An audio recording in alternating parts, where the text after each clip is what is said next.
Divine Television Network USA is the best place to be. We inspire, empower, and educate. We build and nurture community and transform our world by ministering to the needs of all people, bringing healing and wholeness to the hurting and heartbroken through the love of Christ. Divine Television Network USA, a place of hope. What is the Lord? What is the Lord? What is the Lord? You are worthy to be glorified. You are worthy. You are worthy to be glorified. You are worthy to be glorified. You are worthy.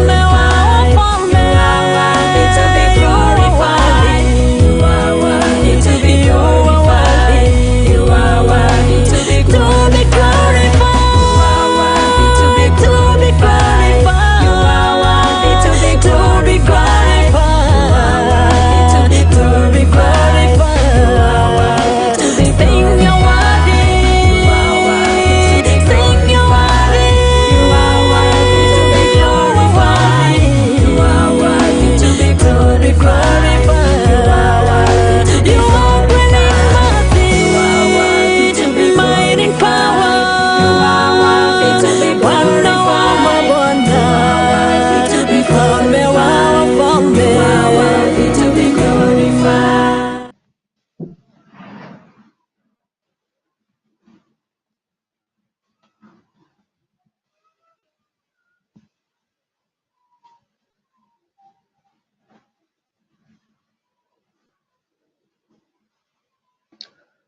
We bless the name of the Lord this evening, this morning, and this particular moment that God has given unto us so that we are able to share His word. Shalom, everyone who is watching, those who are joining us.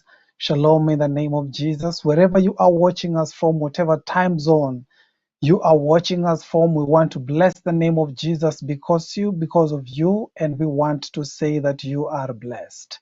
You are blessed and highly favored because God is your God. And for tuning in to Gospel Lane here on Divine Television Network USA, I want to believe that you have prepared your heart in faith, you have prepared your hope, and because of the love that you have, God is going to bless you. So I welcome you to Divine Television Network USA.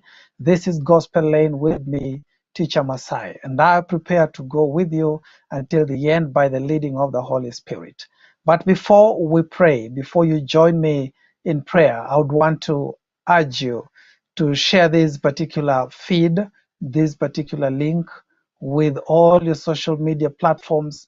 That way you are able to reach your friends, you're able to reach your relatives, your family, your workmates. Every person who will come across it will be blessed. You would have helped us to preach.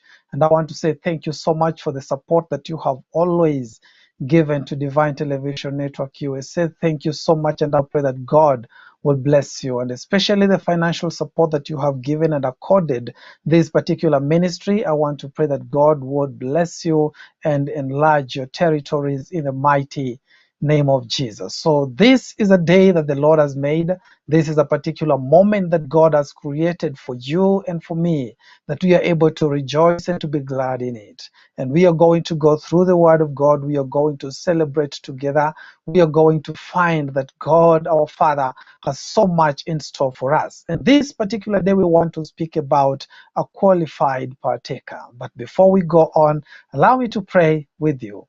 Father, in Jesus' name, you are worthy of all the glory. We lift you and we honor you. This particular time, Father, we empty ourselves of everything that is earthly. And Father, we pray that you may fill us with your Holy Spirit. In so doing, O God, that we are able to understand and to capture every revelation that you are going to give us this day.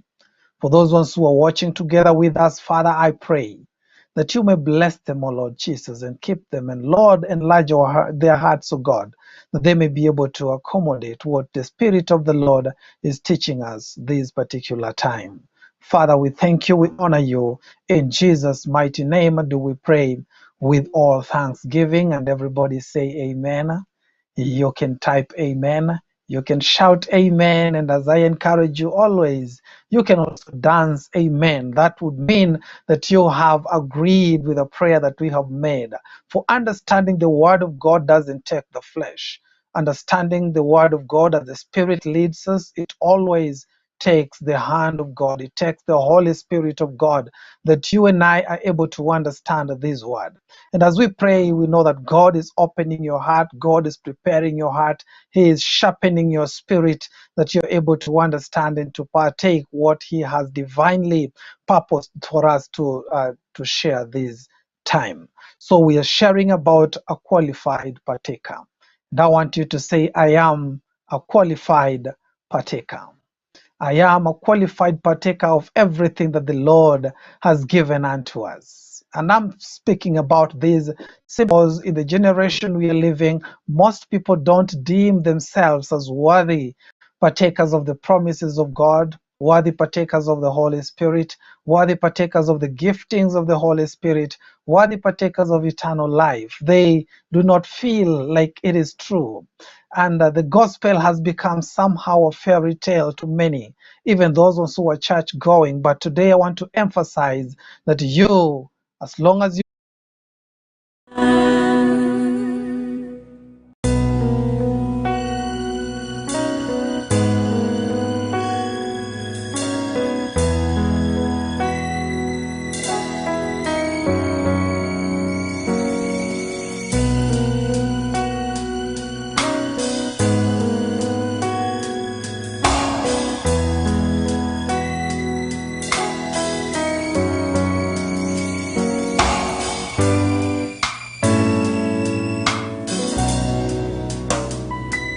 Gutirega iyo getawe. There is no one besides me. Neither is there any rock like our God. There is no holy as the Lord. Gutirega iyo getawe.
Thank you so much. And as we want to welcome you back. Sorry for the little option that was there. It's normal, but we are praying that in the name of Jesus, everything will go straight and it will be all right with you, and God is going to bless us. So as we continue, we were saying, you are a worthy, you are a qualified partaker. And child of God, I'm saying, do not second guess you being a partaker of the divine nature. Do not second guess yourself of being a partaker of the Holy Spirit. Do not second guess yourself about being the partaker of the calling that God has given unto us. The world is honestly waiting for you. The world is waiting for me. The world is waiting for the son. The world is waiting for the daughter of God, the daughter of the kingdom and the son of the kingdom to reveal themselves, because we have the answers. God has given us his Holy Spirit, and we can give answers to our community because God has enabled us to do so. We are worthy partakers because God has given us the power of attorney to be able to serve as sons and daughters. In John chapter 1 and verse number 12, the Bible says, if you believe in Christ Jesus, and as many as believe in the name of Jesus Christ, as many as believe in him who is the Son of God, God himself gives you the power, gives you the right to become that very child of God, that very son of God, that very daughter of God. And therefore, do not second guess yourself. You are a daughter of the kingdom. You are a son of the kingdom. Do not second guess your sonship, because the world today is actively second guessing who they are, and that should not be you.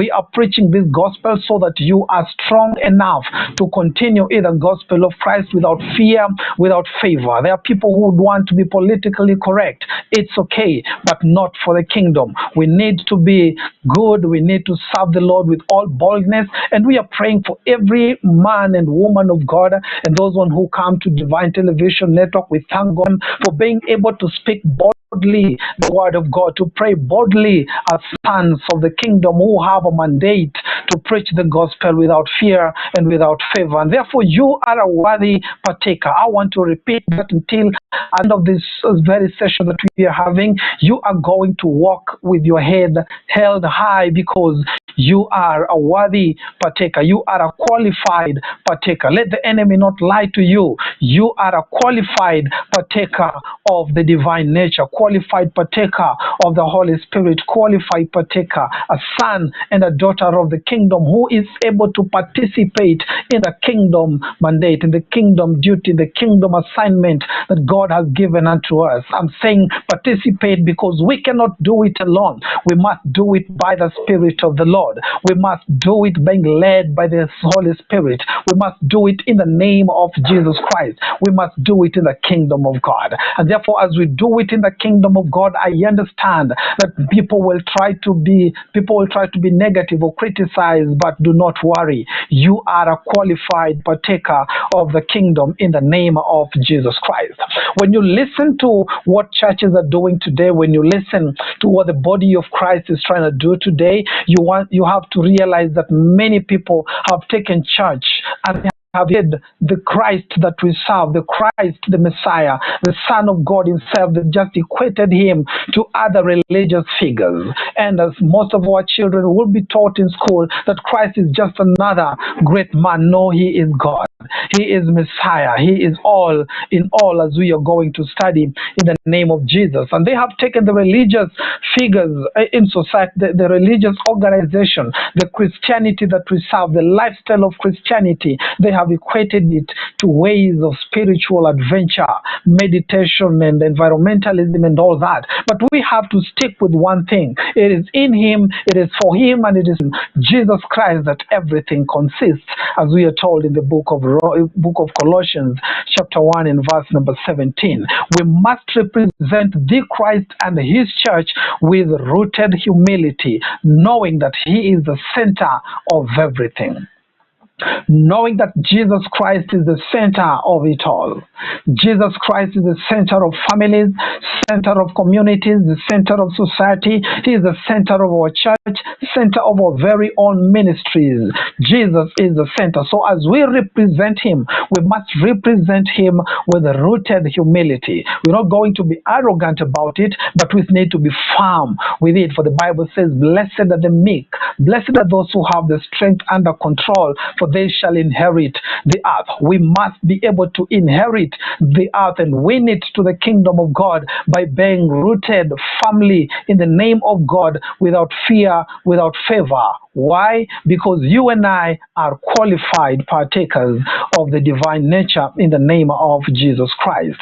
So when we read in the book of Colossians, we're going to dwell in the book of Colossians chapter 1 and mostly we will study from verse number 9 up to verse number 14 or 15. But as the Spirit of the Lord leads us, we will point out some other points and some other things from the same book and from the entire Bible. And I know that God will bless you in the name of Jesus. So, in the book of Colossians chapter 1, beginning with 16 and 17, the Bible says, "For by him all things were created, and that are in heaven and that are on earth, visible, invisible, whether thrones or dominions or principalities or powers, all things were created through him and for him." We have to understand that everything of now and everything of the future, everything we can see and the things we cannot see, be it physical, emotional, be it spiritual, everything that has been created, all these things are created for him, they are created through him. Without him was nothing created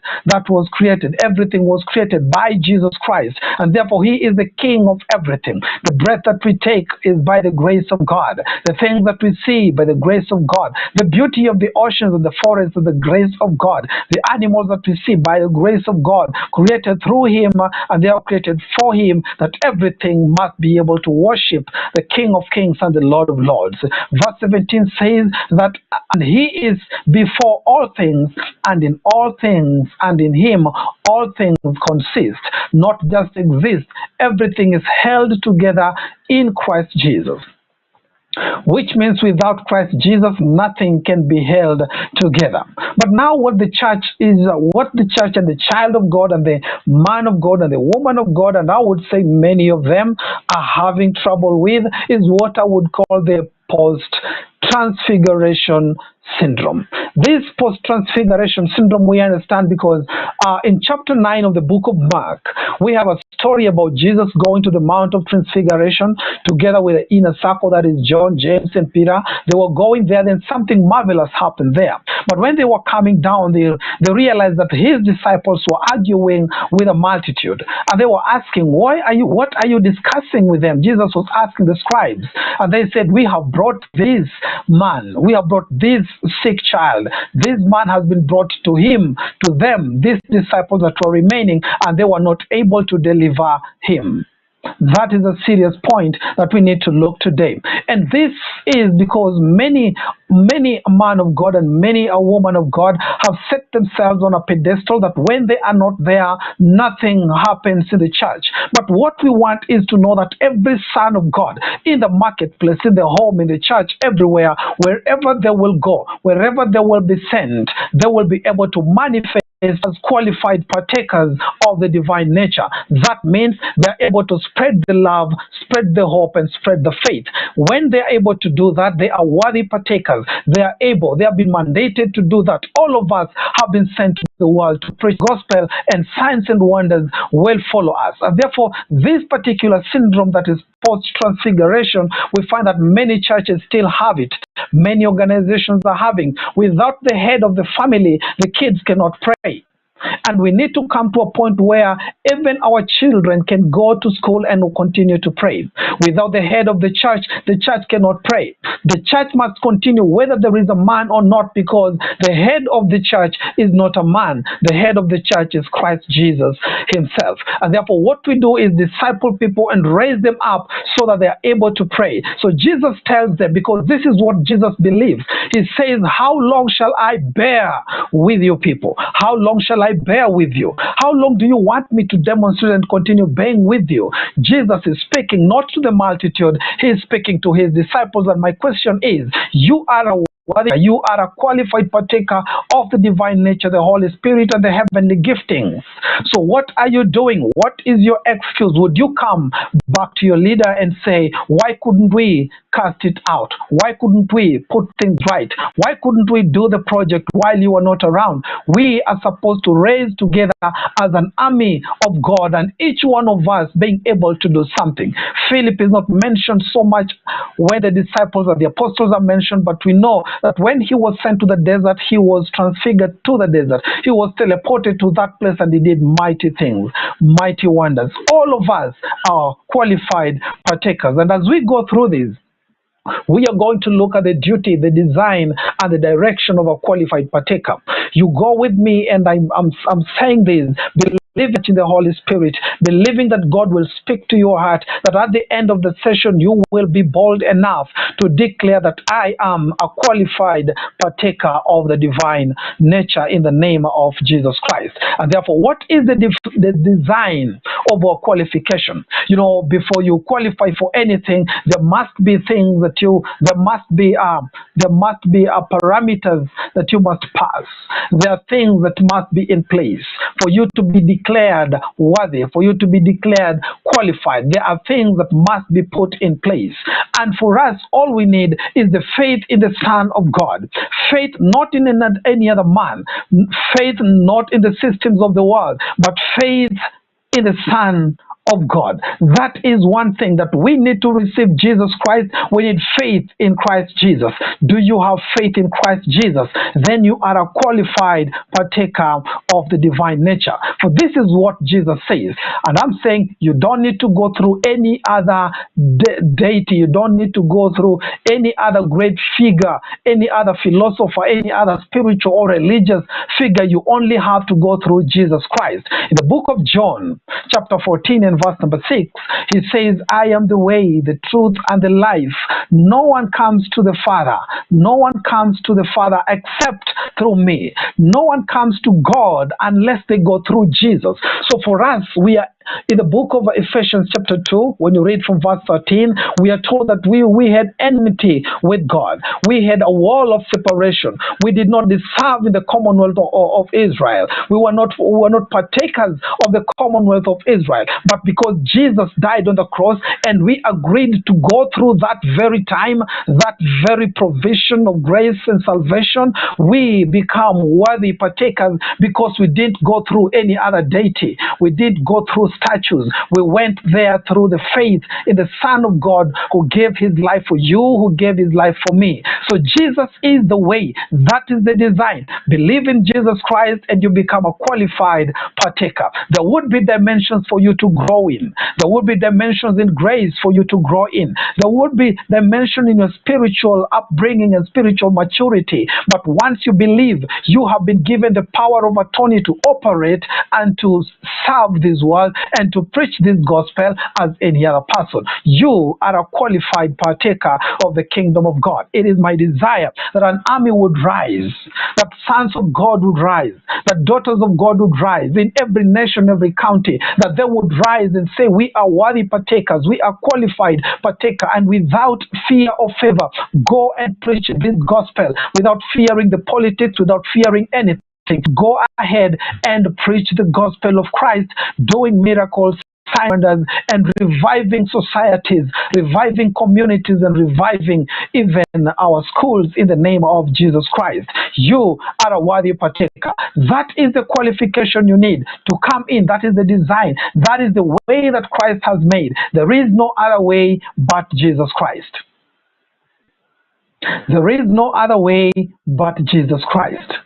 And we all have to know there is no other way apart from Jesus Christ. In Christ alone do we receive what we have. Because now the qualification through Jesus Christ gives us a few benefits, because we say in Christ Jesus, we are a new creation. In the book of 2 Corinthians chapter 5 and verse 17, the Bible says, and I'll read in the Message translation, it says, now we look inside, and what we see is that anyone united with the Messiah gets a fresh start. It's created anew. The old life is gone. A new life burgeons Look at it. Behold, there is a new life. You are a new creation. As long as you are in Christ Jesus, we do not consider you again in the flesh. The past is gone. The things that were done in the past, for I was someone in the past who used to drink a lot and I was an addict, but that is gone. The past is washed away. I am a new creation, and therefore the devil will try to whisper into your ears, you are not a qualified partaker because of your past. Remind the enemy that your past has been washed away. Remind him about his future. Remind the devil about his future, because his future is more pathetic. Your past has been washed clean. You have had a fresh start. You are a new creation, a qualified partaker of what God has divinely blessed you with. In Christ Jesus, the Bible reminds us there is no condemnation. Romans chapter 8 and verse number 1. The Bible says, for there is therefore now no condemnation to those who are in Christ Jesus. In Christ Jesus, there is no condemnation. The condemnation we are talking about, and I always, when I'm speaking about this condemnation, I speak about these condemnations in three dimensions. One, your self-condemnation, because the world may stop condemning you. The devil may stop condemning you, but you are condemning yourself because of the whispers that you're hearing within your spirit coming by the devil. So people may forgive you. Condemnation may go. People may see you as a new creation. But do you see yourself as a new creation? Do you condemn yourself? The Bible says, therefore, there is therefore now no condemnation to those who are in Christ Jesus. No condemnation from the enemy, no condemnation from the society, no condemnation from within your spirit. You are a qualified partaker. And I want to insist that, so that we can rise as an army and go forth and preach this gospel without fear and without favor, declaring to each and every person, we are a qualified partaker. We are qualified partakers in the mighty name of Jesus Christ. When you read that scripture, we are told that they used to see the flesh. They used to see even Jesus in the flesh, but no longer do they see him in the flesh, because now they consider him in the spirit. Our flesh may be wasting away. Our flesh may be displaying some sort of weaknesses here and there, but our spirit grows stronger and stronger. The inner man becomes stronger and stronger. He is daily renewed to continue the work of the kingdom. Declare to yourself again and say, I am a qualified partaker of the divine nature in the name of Jesus Christ. Now, in everything that we know, everything that we do in this world, there is always a demand for the qualification, a demand for the partaker. What does the Bible demand of you? What does the Bible demand of me, who is preaching the gospel? What does the Bible demand of you, who has declared, I am a worthy partaker, I am a qualified partaker? What is the Bible teaching you to do? What is the Bible asking you to do? What are the demands of our qualification? When you read the book of Colossians chapter 1 and verse number 9, the Bible says, for this reason we also, since the day we heard about it, since the day we heard it, we heard about your hope, we heard about your love, and we heard about your faith. We don't cease to pray for you and to ask that you may be filled with the knowledge of his will. Hallelujah.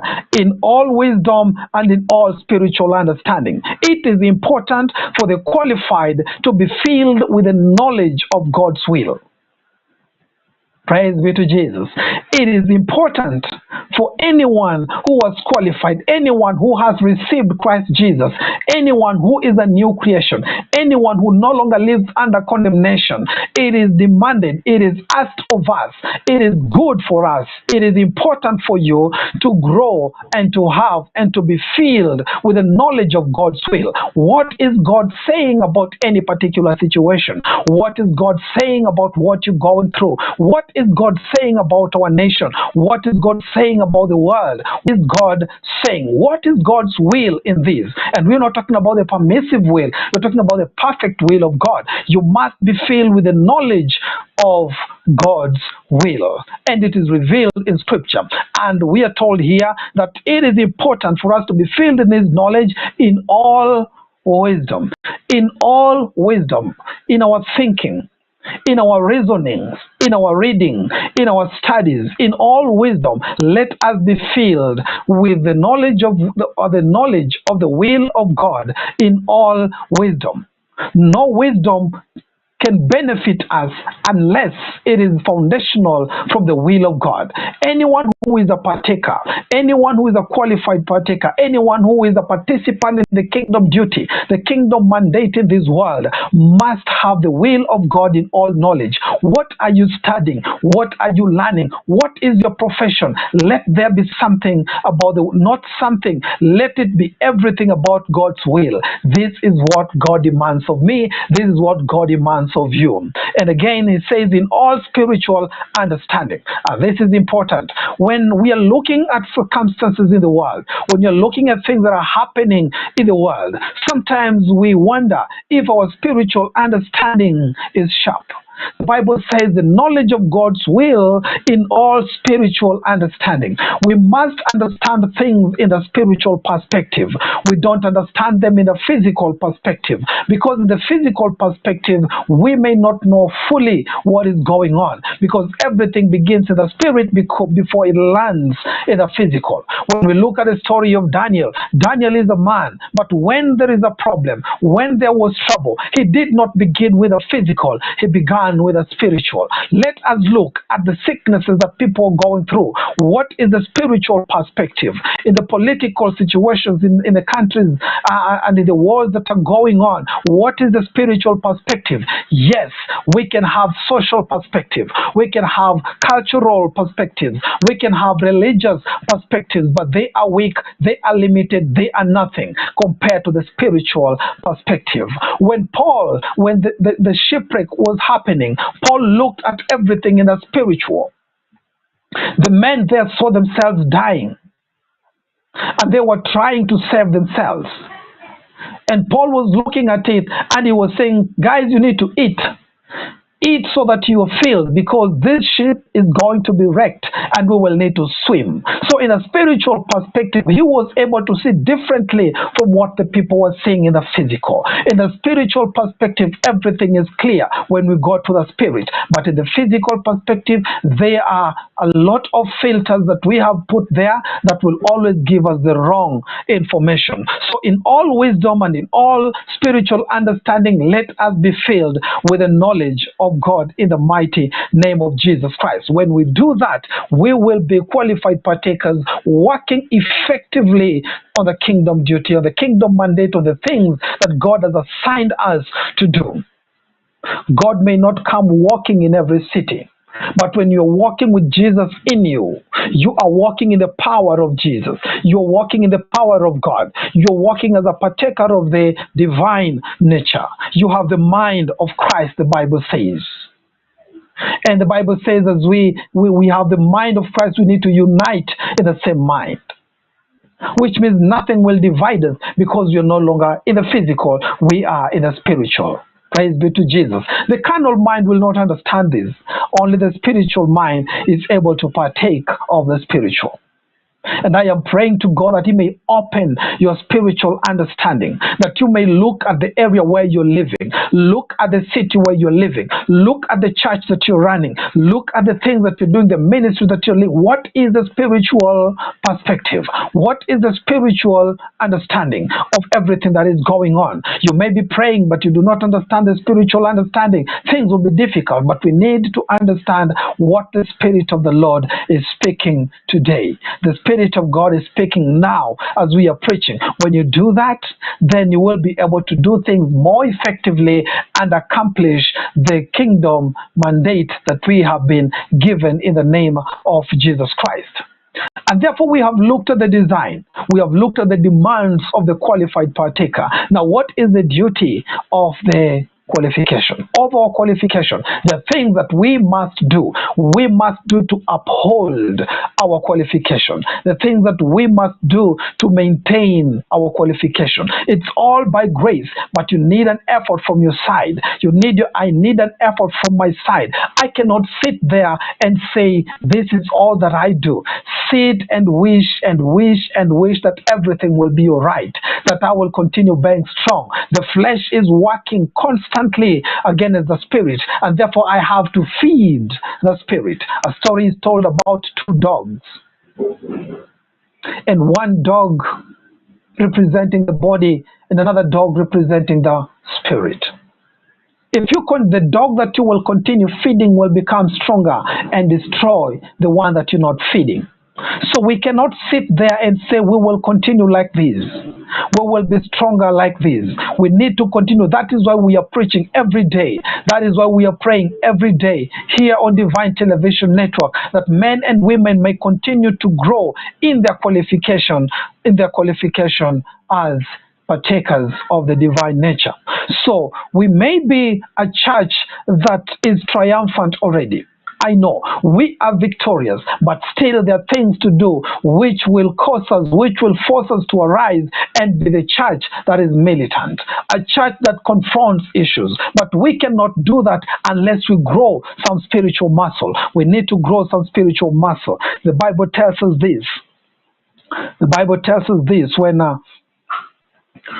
we go back, and the Bible gives us a few things here in verse number 10, which I'll just read through what the Bible gives us so that we are able to do as partakers of the divine nature. Here are some of the things that have been listed for you to do in verse number 10 of Colossians chapter 1. Number 1, the Bible says we must walk worthy of the Lord.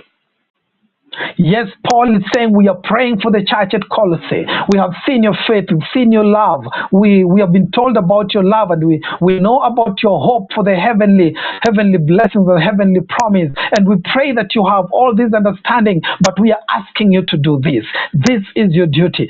This is yours and mine too. That one, we walk worthy of the Lord. We continue walking worthy of the calling that God has given us. That means we separate ourselves from the things of the world. We separate ourselves from the indulgences of the world. We walk worthy of our calling, not tarnishing the name of the Lord. In the book of Ephesians chapter 4, verse 1 and verse 3, verse 1 to verse 3, the Bible says like this: I, therefore, the prisoner of the Lord, beseech you to walk worthy of the calling by which you were called. We were called with a holy calling. We were called to a divine calling. We were called to walk worthy. And as we walk worthy, we glorify our Father in heaven.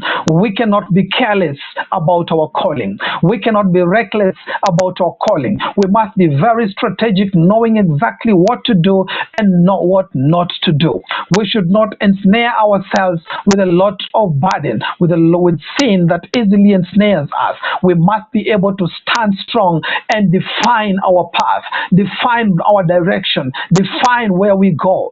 We should not go by the counsel of the ungodly, as the psalmist is telling us. We should not stand in the sinners. We should not sit in the seat of the scornful, but we must walk worthy every day, everywhere, not only on Sunday. Everywhere, whether you are in sneakers or whether you are in a suit, it doesn't matter. Walk worthy of the calling, that men will see you and men will glorify God, because your character display is of a man walking worthy of the calling that he has been given. Number 2, the Bible tells us to be fruitful in every good work. We must be fruitful in every good work, not just one, not just a bit, not just a little. Be fruitful in every good work. When God gives us the work to do, we'll be fruitful. Our fruitfulness does not come from our own wisdom. Praise be to Jesus. Praise be to God. Our fruitfulness does not come from our own human wisdom. Our fruitfulness, as we read in the book of John chapter 15 and verse number 5, it says, I am the vine, you are the branches. He who abides in me and I in him bears much fruit. The Bible says, be fruitful. The church in Colossae is being reminded, walk worthy, be fruitful. And fruitfulness comes with us being being in Christ Jesus. Without Christ Jesus, we cannot be fruitful. So the Bible says, when we are in him, then we bear much fruit. In verse number 8, the Bible says, by this my Father is glorified, that you bear much fruit, so you will be my disciples. Are you a disciple of Jesus Christ? Bear much fruit. Are you a disciple of Jesus Christ? Bear much fruit. In your preaching, bear much fruit. In your work, bear much fruit. In your service, even in the community, bear much fruit. Be excellent. Bear the fruit that you be a disciple of Jesus Christ. Be in Christ, and this will glorify God when you bear much fruit. That tells me that God rejoices when we bear much fruit. When community sees the work that has been done and glorifies the Lord. When we bear much fruit, God rejoices with us. Remember, he says this, the branch that doesn't bear fruit, it shall be cut off. Praise be to Jesus. And there's another aspect to it. That branch that bears much fruit shall always be pruned. God will chasten, God will prune, God will sharpen so that we can bear much more fruit. So if you are fruitful, God will prune you. God will prune you in a good way, in a loving way, that you may bear much more fruit. Number 3, increase in the knowledge. And as we looked last week, if you missed the one last week, you can check back last week what we studied. But the Bible says this, we are asked, the church of Colossae is being asked, and at the same way we are being asked, that we must increase in the knowledge of God. You knew God, yes, but you need to increase in the knowledge of God. And we said the knowledge of God is the intimate relationship and the growing relationship of God. Intimate and growing relationship of God. Knowing God, let it increase. Become more intimate with God. Know him more, go deeper and go higher and higher, search wider and wider for him, and only him can reveal that to you. In the knowledge and the relationship that we have in Christ, only by the Spirit of God can we continue to increase in the revelation that we have. We also have to grow in power. The Bible says that you may continue in the power, and you continue in the power, grow in the power to demonstrate the things of the Son. Hallelujah. The things that a daughter can exhibit. Praise be to Jesus. We have some people, maybe, I know some people would have done maybe a miracle in the year 2000. That is the only testimony they keep on giving. God is calling you to a new testimony today. Maybe you did something 2 years ago, or maybe you did it 2 months ago. The Bible says continue growing in power to demonstrate what Christ wants you to do. Demonstrate what we are called to do as qualified partakers of the divine nature. And lastly, the Bible says be thankful. Be thankful. We need to be thankful always in everything that we are going through, for this is the will of God the Father for us who are qualified partakers. You need to be thankful to God. When things are good and things are bad, thank God. When things are tough or things are easy, thank God. Thank God in all situations. Give thanks always to God, for this is the will of God the Father to you and for me, in the name of Jesus Christ. In the name of Jesus Christ. Allow me to do this, to finish with this very important part. As we have looked at everything, you have looked at the design, you have looked at the demand, you have looked at the duty.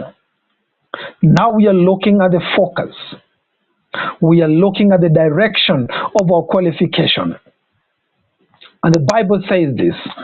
When you read in the book of 1 Corinthians, chapter 13 and verse 13, the Bible says, and now abide faith, abide hope, and abide love.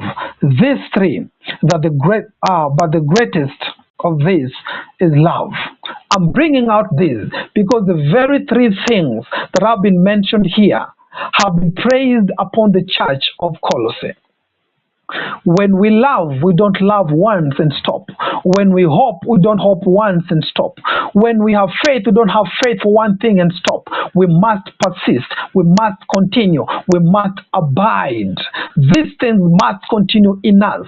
Whether things are hard or things are easy, we must have faith. We must have hope. We must have love. And this is what we are needed to do. Because when we have faith, the church of Colossae, the Bible says, we thank you because you have, when you read in verse 4 and verse number 5 of chapter 1, the letter to the Colossians, they're saying you had the faith in Christ Jesus. We thank you for that.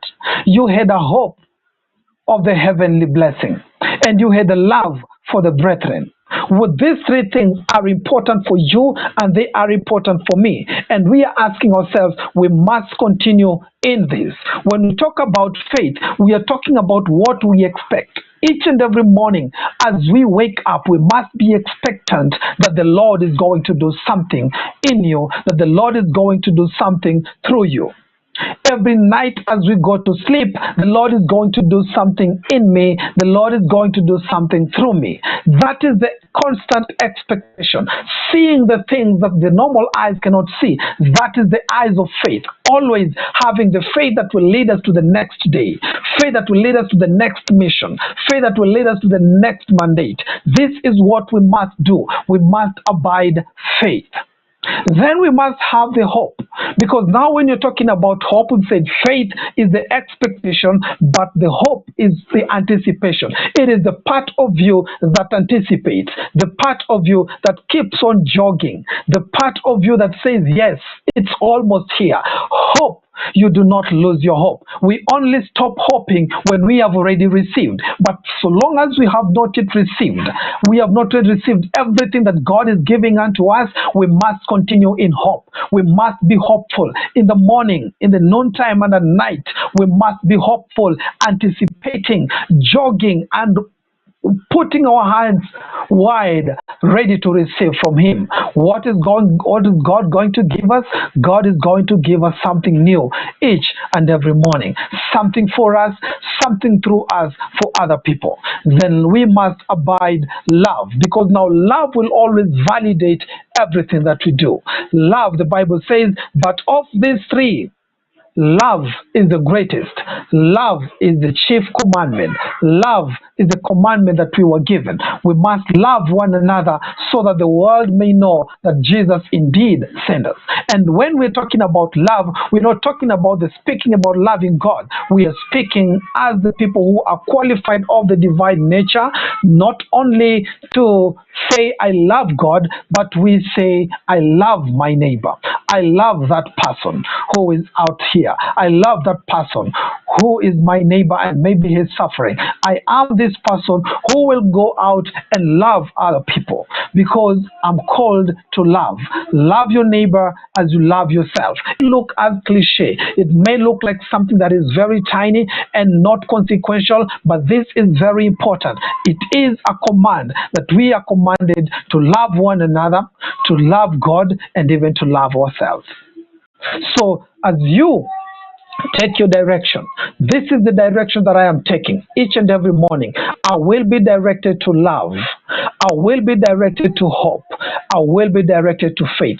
Everything that I am doing because of faith. I am doing because of hope, and I'm doing because of love.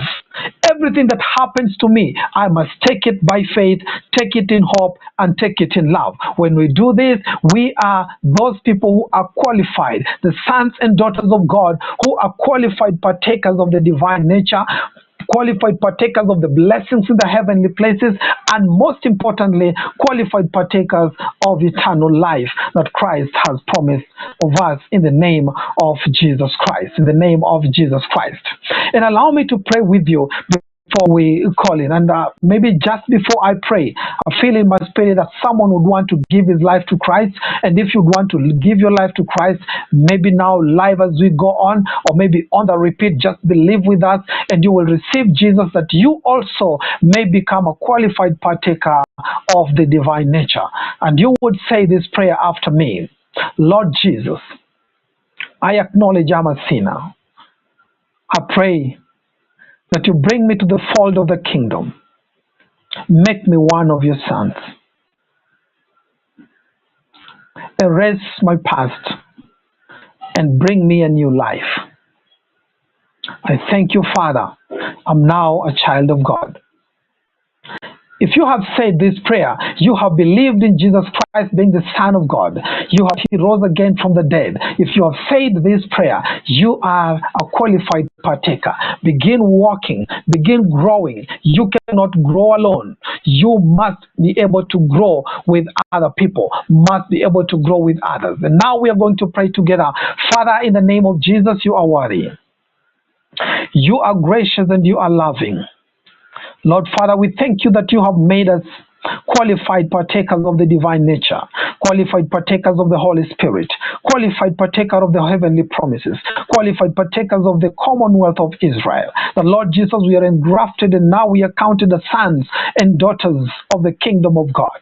Father, we thank you. We pray the Lord, you may refresh our assignment, each and every one of us who is watching, that God may refresh our assignment in the kingdom, refreshing, oh God, that we may go out with zeal, we may go out enthusiastic, we may go out with energy each and every morning to accomplish what you are sending us to do each and every morning. And Father, I thank you for each and every person who is watching, and maybe they are going through something and they're standing in the gap for someone. I pray, Father, that you may heal those ones who are sick. You may lift those ones who feel hopeless, oh Father. You may bring light to those ones who are in depression. You may shed light upon those ones who have no direction. That your word will lead those ones, oh Father, who need to find a way, that they may be able to walk. The Lord Jesus, I thank you for those ones who are in marriages which are troubled. That Father, Lord, your peace that passes human understanding will visit with them in the mighty name of Jesus. I thank you for every man and every woman who is tuned in. Father, Lord, may you expand their lives, oh Father. May you increase their lives, oh Father. May you strengthen their ministries, oh Lord. We thank you, Father. We bless you. We honor you, for you alone are God. For it is in Jesus' name that we pray with all thanksgiving. And everybody say amen. Everybody type amen. Scream amen. Shout amen. And I encourage you to dance. Amen. Just doing this together with us is a blessing. And I want to say, if you have not shared this link with your friends and relatives and family, share it, please. And please do not forget this. Subscribe to our YouTube channel, Evangelist Sarah Mbogo Ministries. Subscribe today and you will not be disappointed. God will keep on blessing you. And that has been our time for today. My name is Teacher Masai. This is Gospel Lane on Divine Television Network USA. God bless you. God keep you in Jesus' name. Amen.